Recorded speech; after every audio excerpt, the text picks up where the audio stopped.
রাশির রাজা, জ্ঞানের রাজা, রসিক রাজা। ৭৭ আর এই গিয়ে ৭৮। মোটে ৭৮।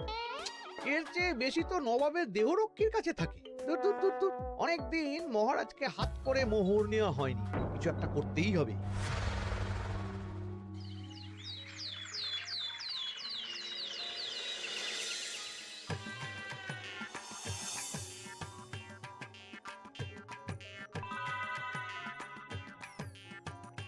কই গো, কিছু কি ঠিক করলে? রাজকুমারের জন্মদিনে কি উপহার দেবে? হ্যাঁ গো, পেয়েছি, এই দেখো। উমা, এই যে তোমার ছোটবেলা সোনার আংটিখানা। হ্যাঁ গিন্নি, ঠিক ধরেছ। যেটুকু যা গয়না ছিল সবই তো দেওয়া হয়ে গেছে, নহে বিক্রি হয়েছে। আর তো কাউকে কিছু দেওয়ার নেই, তাই ভাবলাম এটাই উপহারে দিই। সে ভালো ভেবেছো। বেশ, আসি তাহলে। ওদিকে সবার দেরি হয়ে যাচ্ছে গিন্নি।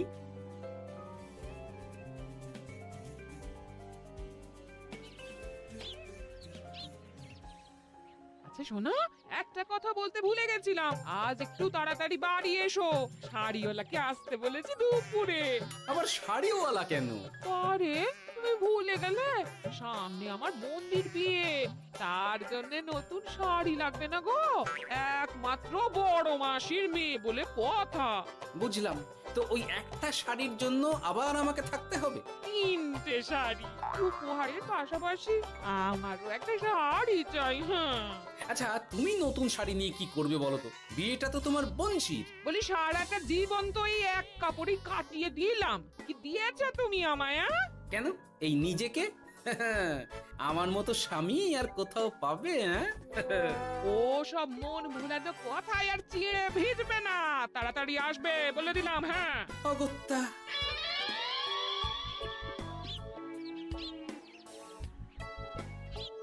দূর, গিন্নিরও যত কথা সব বেরোনোর সময়। আবার তাড়াতাড়ি ফিরেও আসতে হবে শাড়ির জন্য। দেখি মহারাজকে বলি অগ্রিম বেতনের জন্য, না হলে তো শাড়ি কেনা যাবে না। তাও একটা হলে হতো, কিন্তু এনাকেও দিতে হবে। আসলে সত্যিই তো, গিন্নি আমার কত যত্ন আত্তি করে, কিন্তু তাকে আজ পর্যন্ত তেমন কিছু উপহার দিতে পারেনি। না, গিয়ে বলি।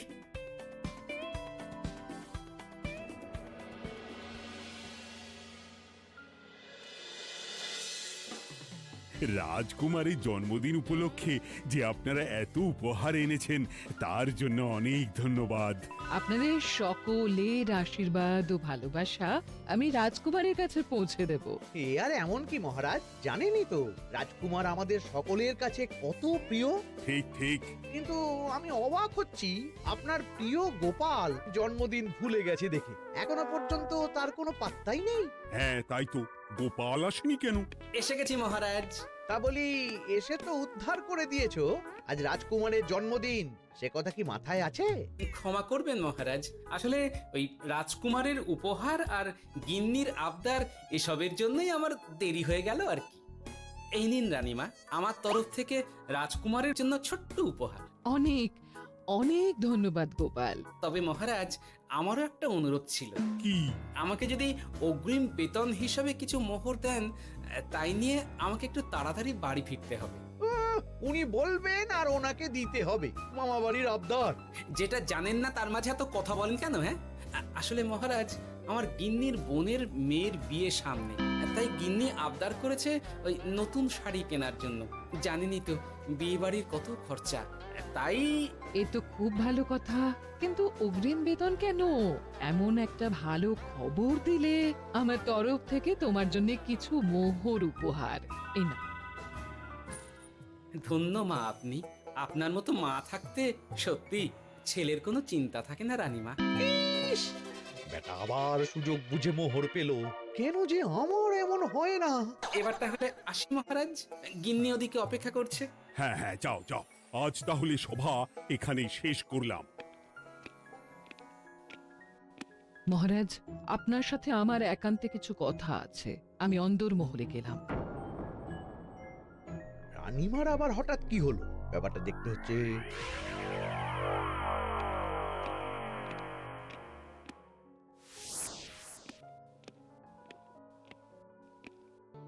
আজ আমি বুঝতে পারছি আপনি আমাকে একদম ভালোবাসেন না মহারাজ। ও কি কথা বলছো রানী? একদম ঠিক বলছি। নিজের গিন্নির আবদার মেটানোর জন্য গোপাল কত ভাবে, নতুন শাড়ি কিনে দেবার জন্য অগ্রিম বেতন অব্দি চাইলো, আর আপনি? আমি তো রাজা, আমি কেন বেতন চাইবো? সেটাই তো, রাজা হয়েও আপনি কখনো এমন কিচ্ছু করেননি, কিচ্ছু না। আহা, রাগ করে না। আমি তোমাকে সব থেকে সুন্দর শাড়ি উপহার দেব, একেবারে সোনার সুতোর কাজ করা মুক্ত বসানো শাড়ি। এমন শাড়ি কেউ কখনো দেখেনি। ও মা, সত্যি? আচ্ছা, এই ব্যাপার। গোপালের কথা শুনে এবার মহারাজ ও রানীমাকে উপহার দেবে? ধুর, আমারই ভাগ্যটা খারাপ।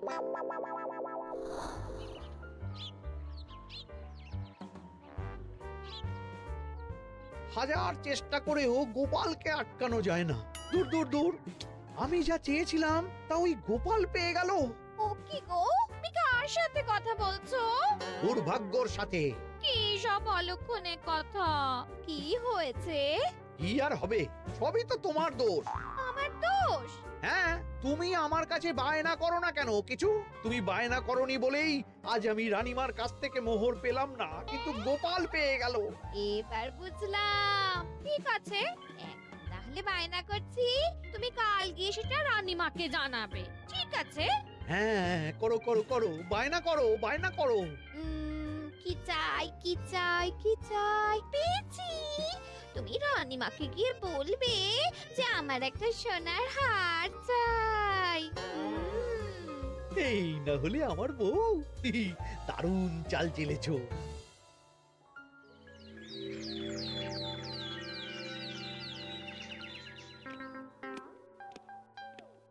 কি গো মন্ত্রী, আজ যে তুমি দেরি করলে বড়। আগে মহারাজ, আমাকে সময় নিয়ে শোনাতে শোনাতে মন্ত্রীমশাইয়ের মনে হয় নিজেরই সময় জ্ঞান খারাপ হয়ে গেছে। তুমি থামো তো মহারাজ, আমারও খুব বড় একটা বিপদ হয়ে গেছে। একমাত্র রানীমাই আমাকে বাঁচাতে পারবেন। আমাকে একটু ওনার সাথে দেখা করার অনুমতি দিন মহারাজ। কিন্তু তোমাদের রানীমা তো এখানে নেই। আসলে জানোই তো যে কুমার অনেক দূরে থাকে, তাই গতকাল রাতেই রওনা দিয়েছে। সে কি, রানীমা নেই? এবার কি হবে আমার? কেন কেন কেন, কি হয়েছে? আসলে মহারাজ, আমার বউ আমার কাছে সোনার হার গড়িয়ে দেওয়ার বায়না করেছে, তাই আমার। বুঝেছি বুঝেছি, চুপ করো তুমি। এখন তোমাকে মোহর দিতে পারবো না। কেন মহারাজ? পরের মাসে দিতে পারবো। আসলে তোমাদের রানীমাকে সোনার সুতো দিয়ে কাজ করা এক শাড়ি উপহার করেছি সদ্য, যার জন্য অনেক খরচ হয়ে গেছে। তাহলে আমার সোনার হার পরের মাসে গড়িয়ে দিও। এটা তো ঠিক না। গোপাল আপনার প্রিয় বলে যখন যা চায় তখনই সাথে সাথেই পেয়ে যায়, আর আমার বেলায় এমন। এমন কোনো ব্যাপার নয় মন্ত্রী। মহারাজ, আপনি বরং আমাকে দেওয়া মোহরগুলো আমার অগ্রিম বেতন হিসেবে ধরুন, না হলে মন্ত্রীমশাই এমন অভিযোগ বারবার করবেন। আহা গোপাল, তোমাকে তো স্বয়ং রানীমা উপহার দিয়েছেন, এসব কিছু করতে হবে না। যেমন আছে তেমনই থাক। ঠিক আছে, আমিও দেখে নেব পরে। কি দেখে নেবে মন্ত্রী?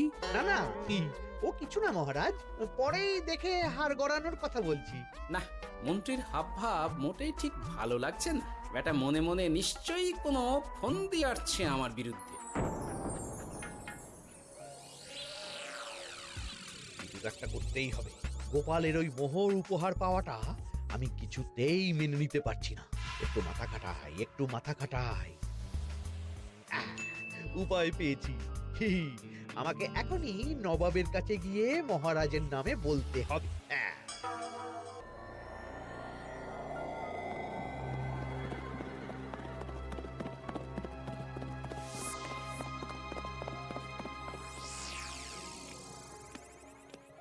প্রণাম নবাব বাহাদুর। আরে এ যে কৃষ্ণনগরের রাজা কৃষ্ণচন্দ্রের মন্ত্রী, তো হঠাৎ এখানেই কেন? আমি নবাব বাহাদুরকে আন্তরিক ধন্যবাদ জানাতে এসেছি। কিসের জন্য?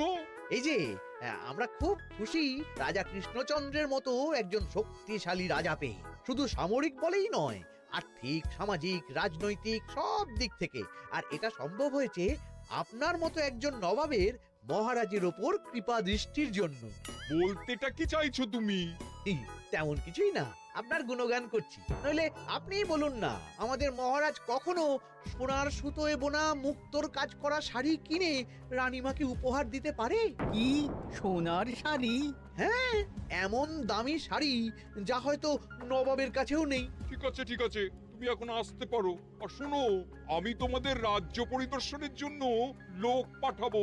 কবে কখন সেটা কাল তোমাদের সূচনা পাঠিয়ে দেবো, কেমন? তো, ঠিক জায়গাতেই আগুনটা ধরিয়েছি মনে হচ্ছে। বেশ। ব্যাপারটা আমার মোটেই ঠিক লাগছে না উজির। কৃষ্ণচন্দ্রর মতো এক সামান্য রাজা এত দামি শাড়ি কিনলো কি করে? কালো বাজারি করছে না তো? আমিও একই কথা ভাবছিলাম হুজুর। এক কাজ করো, কালকে কৃষ্ণনগরে খবর পাঠাও। 2 দিন পর রাজকার্য পরিদর্শনের জন্য তুমি সেখানে যাবে। সব খতিয়ে দেখবে, আর কিছু বেগতিক বা গরমিল দেখলে সেটা বাজেয়াপ্ত করে নেবে, কেমন? আর কে হুজুর?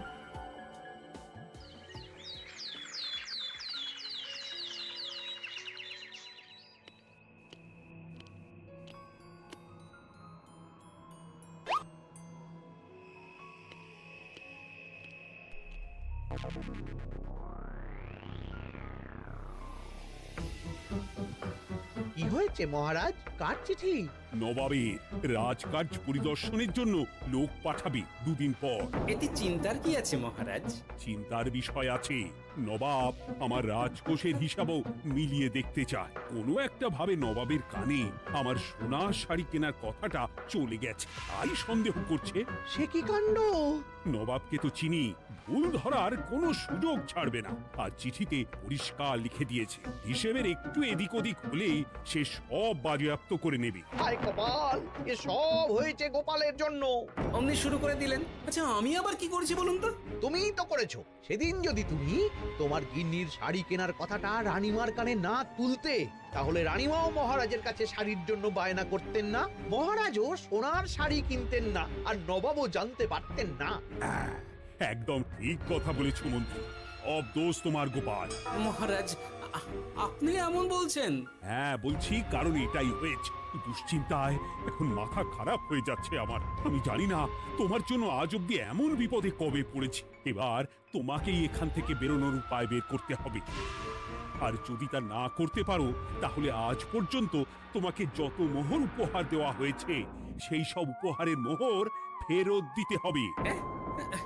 সব মোহর যে প্রায় খরচ হয়ে গেছে মহারাজ, আবার আমি কোথা থেকে পাবো? সেটা তুমি জানো। এইবার গোপাল ভালো মতো জব্দ হয়েছে। এই যে লঘু পাপে গুরুদণ্ড। গোপাল পড়ল ফাঁদে। এমন দেখে মন্ত্রী হাসে আর আমার মনটা কাঁদে।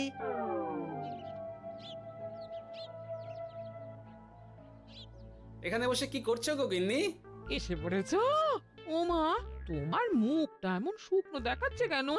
আর বলো না, এই হিসেবের ঠেলায় সবকিছু বেহিসাবি হয়ে যাচ্ছে একেবারে। আচ্ছা, তুমি কি করছিলে ওই রসিদগুলো নিয়ে? দেখে হিসেব করছিলাম এই মাসে অনেক খরচ হয়েছে কিনা, সেই বুঝে পরের দিনগুলো চালাতে হবে গো। কি বলে? রসিদ দেখে হিসেব কষা? রি, এটা তোমার মাথাতেই আসেনি। ধন্যবাদ গিন্নি, আরো একবার তোমার জন্য এই যাত্রায় আমি বেঁচে যাব মনে হচ্ছে। বেঁচে যাবে কেন? কি হয়েছে? আচ্ছা, আমাকে আবার একটু রাজপ্রাসাদে যেতে হবে। আমি এলাম গিন্নি। কি যে বলে লোকটা, কিছুই বুঝতে পারি না। হ্যাঁ,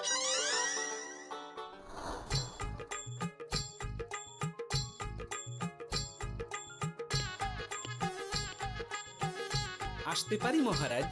এ কি গোপাল, তুমি? আর কোনো চিন্তা নেই মহারাজ, নবাবকে হিসেব বোঝানোর উপায় পেয়ে গেছি। কি বলছো? কি উপায়? এই দুদিনে আপনি শুধু সকল প্রজাদের কাছ থেকে পুরনো রসিদ সংগ্রহ করুন, তাহলেই কেল্লা ফতে। তাই নাকি? আর নয়তো কি? তবে এ ব্যাপারে মন্ত্রী মশাইকে কিন্তু কিচ্ছু জানতে দেওয়া যাবে না। শুধু আমি যা বলছি তাই করুন মহারাজ। সে তো বুঝলাম, কিন্তু প্রজাদের থেকে পুরনো রসিদ সংগ্রহের কথা ঘোষণা করলেই মন্ত্রী এমনি জানতে পেরে যাবে। চিন্তা করবেন না মহারাজ, আমার কাছে এটারও উপায় আছে। আপনি শুধু খেয়াল রাখবেন যাতে এই কথা 5 কান না হয়। বাকিটা ভরসা রাখুন, কৃষ্ণনগরের একটা ঘাসও নবাব বাজেয়াপ্ত করতে পারবে না।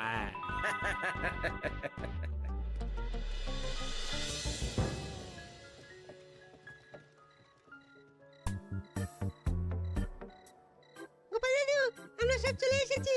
ভালো সময় এসেছিস, তোদের দাদুর ভবিষ্যৎ এখন তোদেরই হাতে। আপন করে বলছো কেন দাদু? আমরা থাকতে তোমার কিচ্ছু হবে না, শুধু বলো না কি করতে হবে। জানি তো, তোদের যেটা করতে হবে সেটা হলো সবার বাড়ি বাড়ি গিয়ে পুরনো রসিদ সংগ্রহ করতে হবে। এই ব্যাপার, এটা আর এমন কি? কিন্তু কেউ যদি জিজ্ঞাসা করে কেন চাইছি, তখন বলবি যে ওই গোপাল দাদু ওই টোঙা বানাবে বলে পুরনো কাগজ চাইছে। আচ্ছা, আমরা এক্ষুনি নিয়ে আসছি। যাক, প্রথম ধাপ হয়ে গেল, এবার পরের ধাপের প্রস্তুতি। যাই, একবার বরং বিজ্ঞানীর কাছ থেকে ঘুরে আসি। বিজ্ঞানী, ও বিজ্ঞানী, বাড়ি আছো? আরে গোপাল যে, এসো এসো ভেতরে এসো। বলো, তোমাকে কিভাবে সাহায্য করতে পারি? তোমার কাছে কালি মোছা যায় এমন কোনো কিছু আছে? কালি মোছার জিনিস? হ্যাঁ, একটা তরল রাসায়নিক পদার্থ আছে যেটা সব ধরনের কালি তুলে ফেলে। দাঁড়াও দিচ্ছি। অনেক ধন্যবাদ বিজ্ঞানী।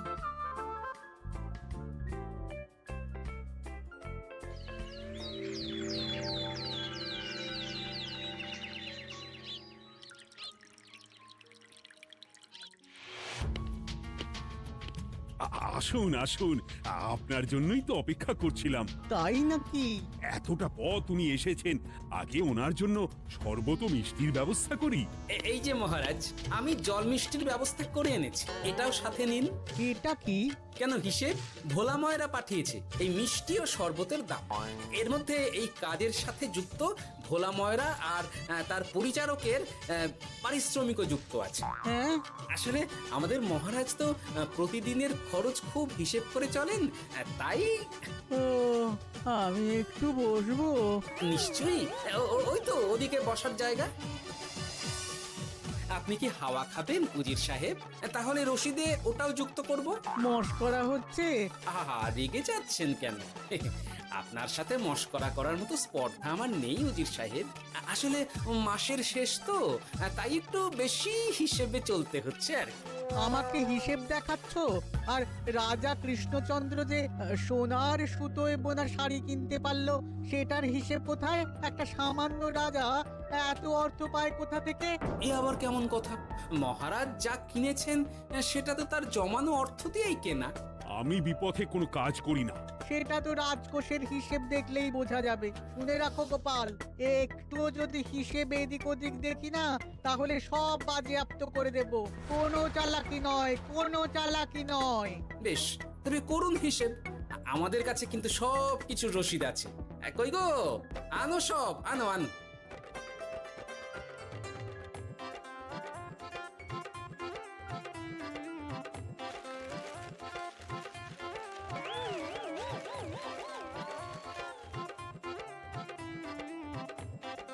হ্যাঁ, এত রসিদ?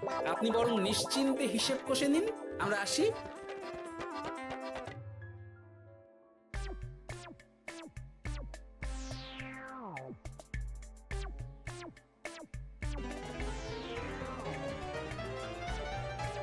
বাবারে, এত হিসেব কষে কষে তো মাথা ঝিমঝিম করছে, খিদেতেও পেট চুই চুই করছে। আপনার হিসেব কত দূর উজির সাহেব? আমাকে এখান থেকে নিয়ে চলো গোপাল, আমি আর পারছি না। ও কি, অঙ্ক কষে কষে তো আপনার সব শক্তি শেষ হয়ে গেছে দেখছি। আচ্ছা চলুন চলুন চলুন, কিছু মুখে দিয়ে দিন, তাহলেই শক্তি আসবে। তাই চলো।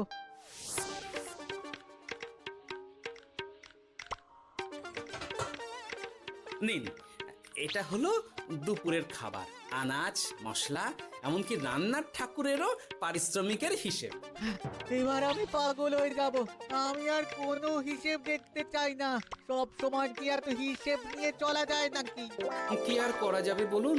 হিসেবে না চললে আপনি তো মহারাজের উপার্জনের উপর সন্দেহ করবেন, আর বেশি খরচ হলেই সম্পত্তি বাজেয়াপ্ত করবেন। তাই বলে সব কিছুতেই হিসেব?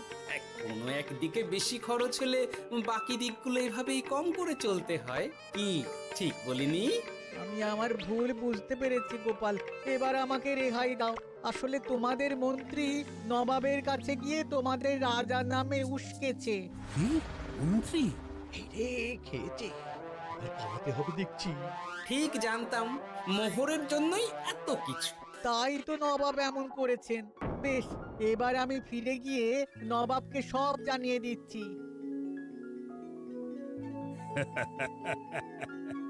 সত্যি গোপাল, তোমার তুলনা হয় না।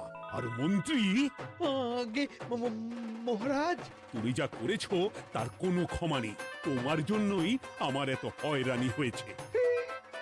ভুল হয়ে গেছে, আমাকে ক্ষমা করে দিন মহারাজ। গোপালের ওপর হিংসে করে এমন করেছি, আর হবে না। একটা সুযোগ দিন মহারাজ। হ্যাঁ মহারাজ, সুযোগ দিয়েই দিন। বেশ, তবে তোমার শাস্তি হলো রানীমাকে আমি যে সোনা শাড়ি কিনে দিয়েছি সেটার পুরো দাম তোমাকে আমায় দিতে হবে। হ্যাঁ?